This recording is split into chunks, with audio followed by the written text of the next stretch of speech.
welcome to Kelly's Creative Dream Studios, and today we are back to working on the November Favorite Things Junk Journal Challenge with Dear Julie.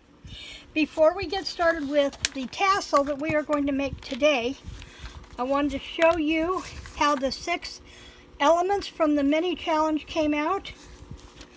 This one is an envelope, and it will be a top load for a large tag for presents. This one is a smaller card. I may set this as a corner tuck.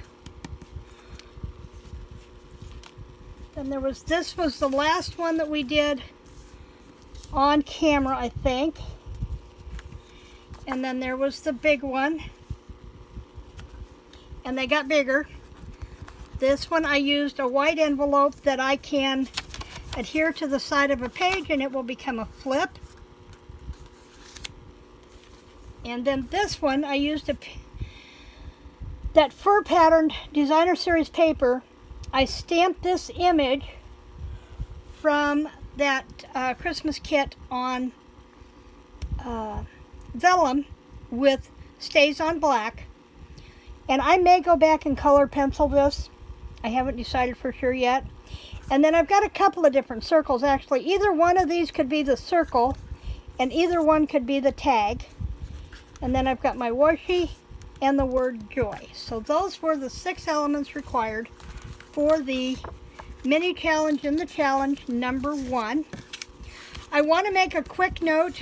Bob is home and manning the house and taking care of the critters and everything. I am headed for Iowa on Thursday. And as I'm going to try and get as many videos uploaded as I can before or while I'm gone. But I do know that there will not be a Stampin' Up! Sunday next week because I'm not going to have time to make the card for that before I leave and get that filmed. So no Stampin' Up! Sunday next week. Okay, now let's talk about our tassel. I want to thank Marcy Davis for reminding me that we could use anything in our binder kit.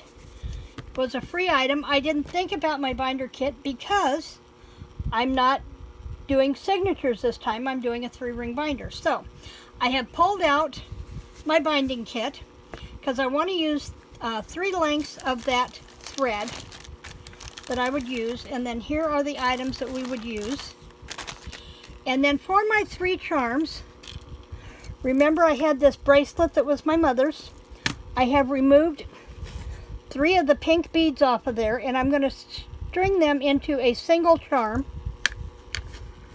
And then I have 2 of the poinsettias. Oops, I've got my fan going. I'm going to turn it off. A pink one and a green one that came from this strip in the paper pad that I'm using.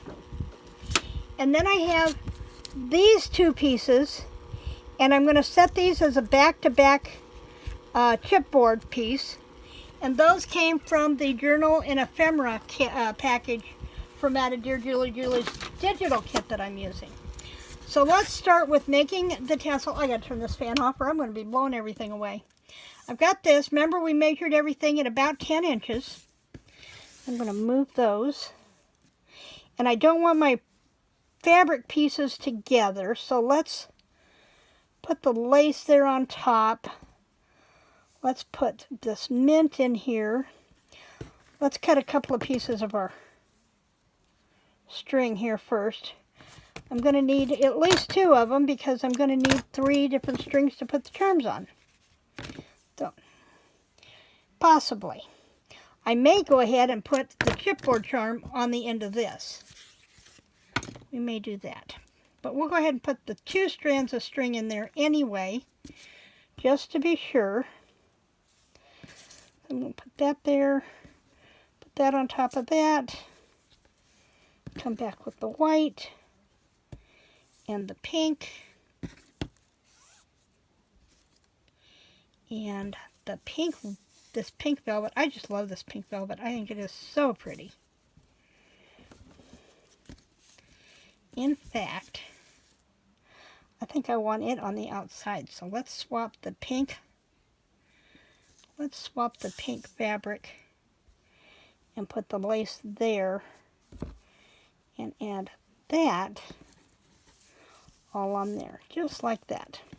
And then all we're going to do is we're just going to fold it in half.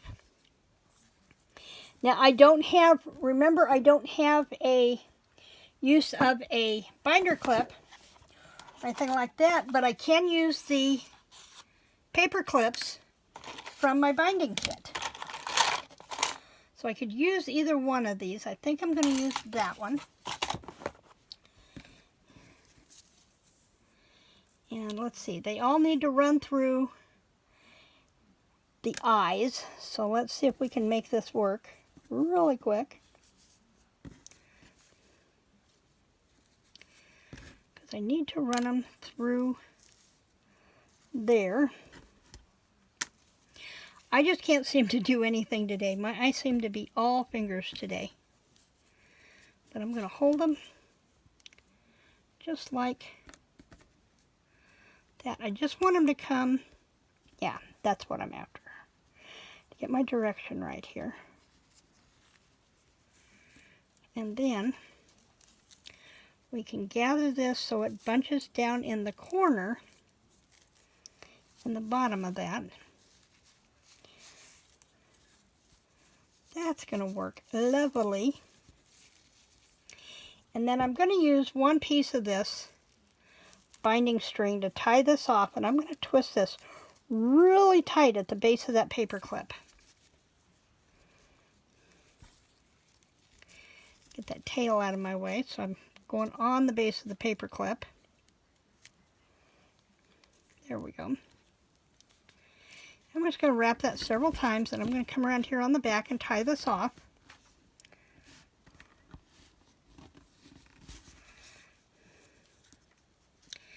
Get my tail to come out. Do it one more time on a knot. Now I'm not going to cut that really super short.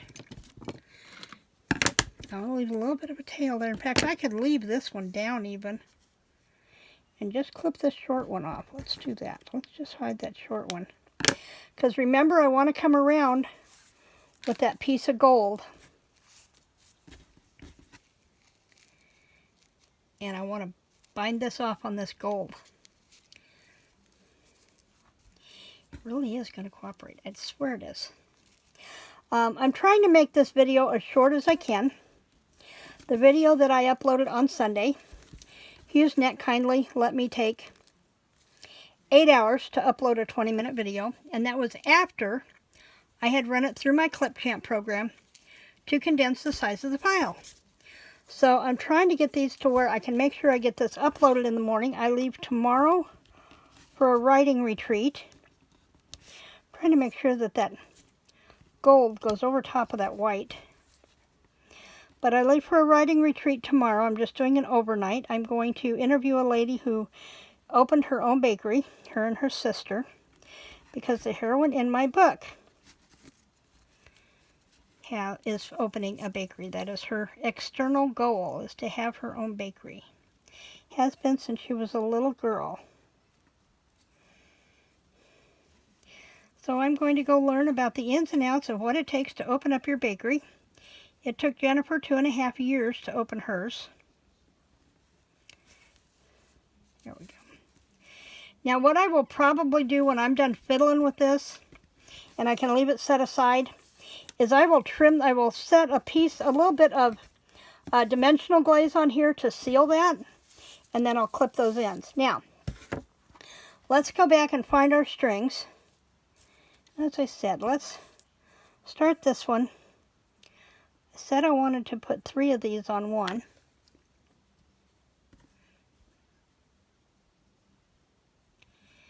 Bob is keeping an eye on supper for me so I can try to get, whoops, and it's split. I was afraid that was going to happen.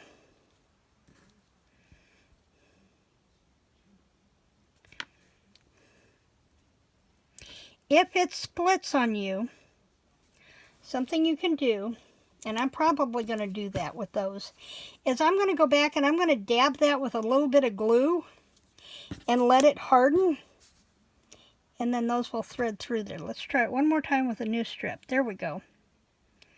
And I'm going to take and I'm just going to wrap this around once just to secure it in place up the string. And then I'm going to come back and do the next one. And some of these, I got the beads, when I took them off, the eyes are really tiny. And I'm trying to see to do this without my glasses. That's not helping. So yeah, I will come back and I will put glue on the end of that, let it harden, and then I will string those other beads. So let's go ahead and do the ones we do have control over. Now these are not a complete mirrored set. Okay, they're not going to mirror out, but they're going to come close, and then I can come back with ink and smooth out any of the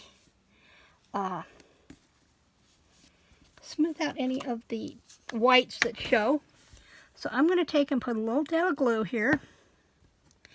And remember, that will squish out. And then I'm going to take this string that just refused to play nice and put it in the center of that. And then I'm going to add a little bit more glue so when I squish these together, they will squish to the edges. Whoops, I've got glue on my finger and now it wants to stick. So I'm just going to fiddle with them and see, I've got a little bit of that green there. I'll just come back with a mint macaron marker and color that in, and you won't even know that there was white showing.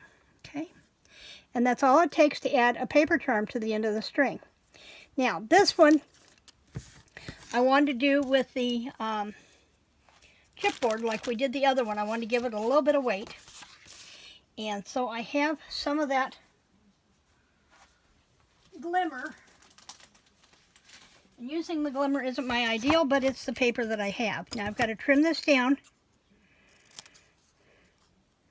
this way, and I'm only going to glue these once. See, this one's really small and I want it to be small, so this is going to be okay, and then I'm going to glue it down. And we're at 12 minutes, so I'm going to try and rush through this, but I'm going to glue it right up there close. And then this one, I'm going to glue this one up close because I want it to be similar in size to that one, without losing the integrity of my edge. And this glue dries really fast, so it's going to let me do this. I'm just going to chipboard this with one layer because I want it, I don't want it really super heavy, but I just want a little bit of weight so that it'll hang off that ribbon. And then I'm going to trim these down, just like this.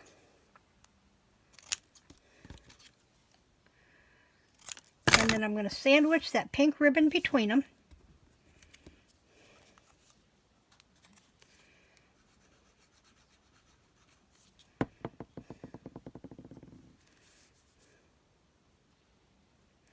And I probably should have used my Adeline's fabric, but I'm trying to, I don't want to have to pause this and start all over.